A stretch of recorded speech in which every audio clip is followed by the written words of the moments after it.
Salut tout le monde. Aujourd'hui, nous avons commencé le premier cours sur le logiciel de Microsoft Office qui s'appelle Microsoft Access. Tout d'abord, nous donnons la définition d'une base de données. La base de données est un ensemble d'informations stockées dans un périphérique de stockage tel que un disque dur externe, clé USB, carte mémoire, CD, DVD, etc.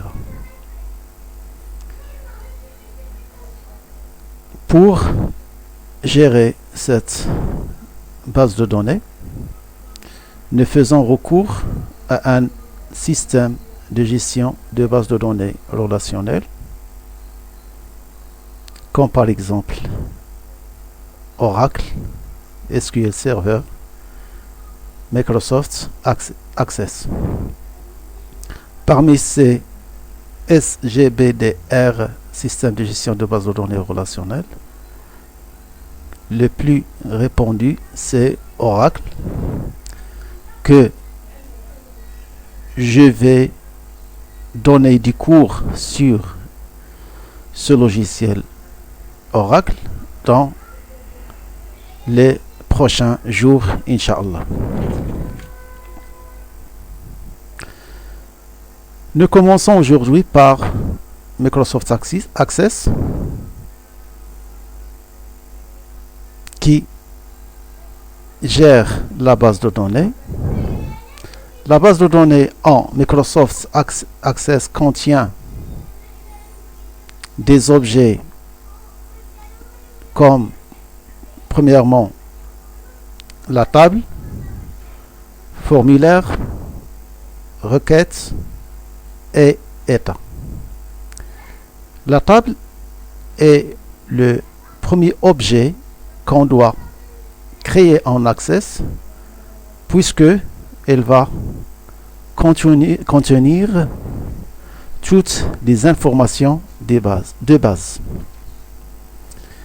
Ces informations peuvent être saisies au moyen d'un formulaire, traitées grâce à des requêtes, présentées sous forme d'un état. Les tables sont des tableaux comportant des colonnes qui sont les champs et les lignes qui sont des enregistrements.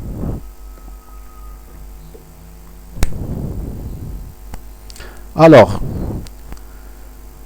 on va voir notre premier exemple de notre base de données en Access, et nous la commençons par la définition d'une table.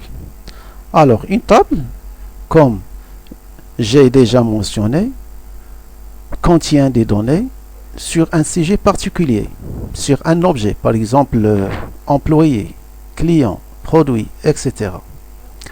Chaque enregistrement dans une table contient des informations concernant un élément précis. Par exemple, la table employé, on va trouver des informations concernant cet employé-là, comme par exemple son code, le nom, prénom, téléphone, fax et son adresse. Un enregistrement est constitué de champs. Alors, tels que, comme j'ai dit, le nom, l'adresse, numéro, téléphone, etc. Un enregistrement est également couramment appelé une ligne, et un champ, une colonne. Pour la colonne, ce sont les champs. Alors, ce que vous devrez retenir, la ligne d'une table en Microsoft Access ou bien dans n'importe quel SGBDR, la ligne c'est l'enregistrement. la colonne un champ ou bien des champs. Par exemple, ici, nous avons la table client. On a les champs sont ID, société, le prénom et les noms. Vous allez voir qu'il y a la colonne ID, colonne société, colonne prénom, colonne nom. Ce sont des champs. Alors pour les enregistrements, ce sont à partir 1, par exemple client 1, société A, le nom est vite, le prénom est vite et le nom BDX, etc. Alors, enregistrement en ligne, c'est ça la structure de la table. Et enregistrement, c'est pas ça, c'est pas ça. Désolé. Alors ça, c'est pas la structure de la table. Ça, c'est les informations de la table client. On va voir dans l'exercice, c'est quoi la différence entre la structure et l'affichage de la table en mode de données. Champ ou colonne, ligne ou enregistrement. Voilà, maintenant on va voir la structure de la table client. Nous avons le champ, c'est premier champ, c'est ID ou bien code client. Il faut toujours définir le type du champ numérique. Ici c'est numérique. La longueur, c'est ici on va voir entier double, réel double. Le nom de la société c'est texte. La longueur ou bien la taille c'est 25. Le prénom texte 25. Le nom de type c'est texte, la taille ou bien la longueur. La longueur du champ 25, c'est-à-dire ce champ-là, combien de caractères peut contenir. Ici, c'est par exemple 25. Si par exemple je dépasse 25, alors j'ai pas le droit de saisir les caractères qui sont supérieurs à, par exemple, la taille 25. Alors, passons maintenant à l'exercice. Ça, c'est la fenêtre qui s'affiche lors du lancement du logiciel de Microsoft Access. Alors, nous avons dit que Access peut, c'est-à-dire contient une base de données ou bien gère une base de données. Alors, je clique ici, nouvelle base de données vide. Je dois nommer ma base de données. Alors, s'il vous plaît, toujours le nom doit être significatif. Si par exemple, je vais gérer la base de données de factures, alors ici, je dois appeler ma base de données facture avec un S à la fin. OK, pour faire une différence entre la base de données, le nom de la base de données et le nom de la table qui va, c'est-à-dire que aura le même nom que la base de données, facture aussi. Alors ici, c'est deuxième fenêtre qui s'affiche. Alors, pour créer la table, je dois passer par le mode création. Je vais nommer ma table ici, je vais l'appeler client.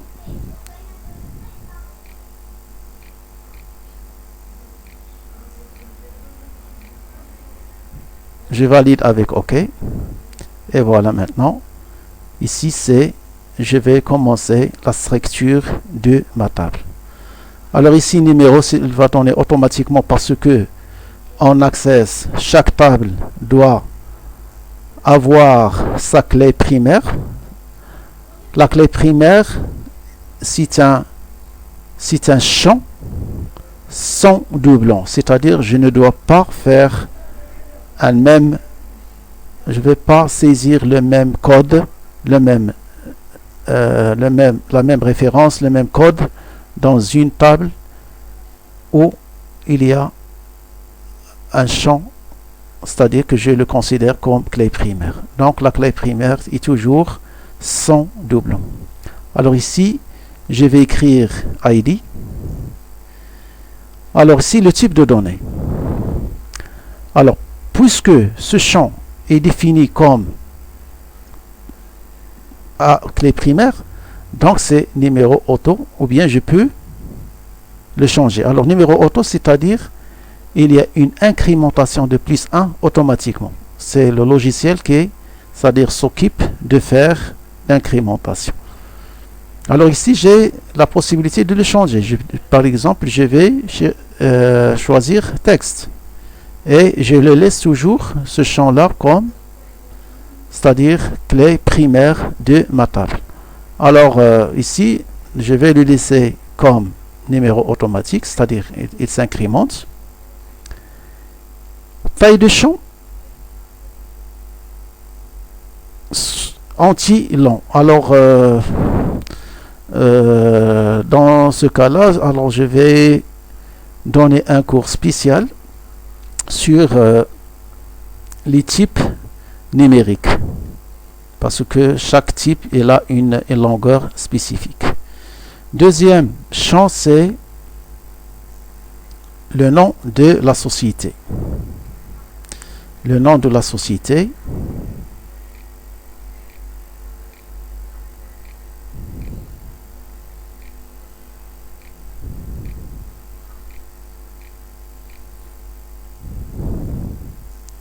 Alors, le type, c'est texte.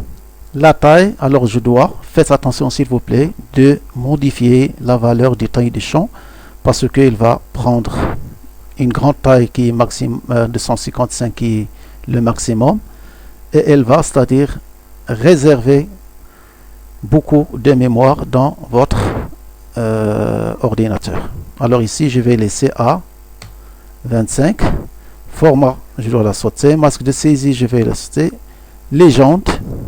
Alors ici, la légende, c'est une bulle qui s'affiche dans le formulaire pour indiquer, c'est-à-dire une petite légende de ce champ. Alors ici, je vais écrire par exemple saisir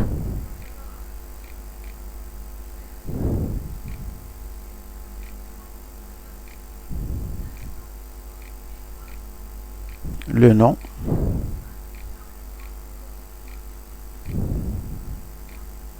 de la société.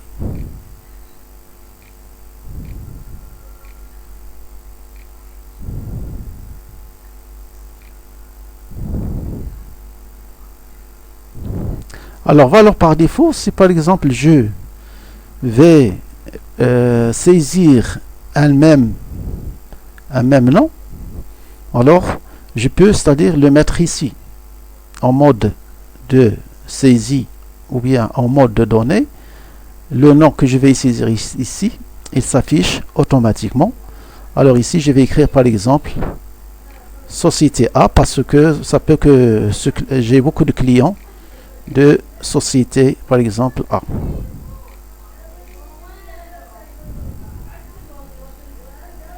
Valide si je vais le sauter, mais ça c'est erreur, je vais le sauter parce que il n'y a pas une relation entre valide si, mais ça c'est erreur avec c'est-à-dire le type de données texte. Nul interdit, alors ça c'est, je vais l'expliquer après. Je finis la structure et je passe pour vous expliquer chaque propriété de la table. Alors ici c'est le nom du client. Texte, la taille 25. Prénom,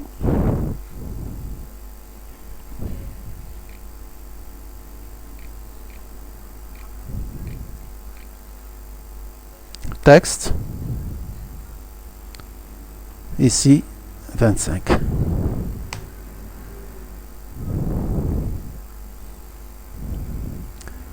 Alors, maintenant, je vais passer pour vous expliquer les propriétés de la table.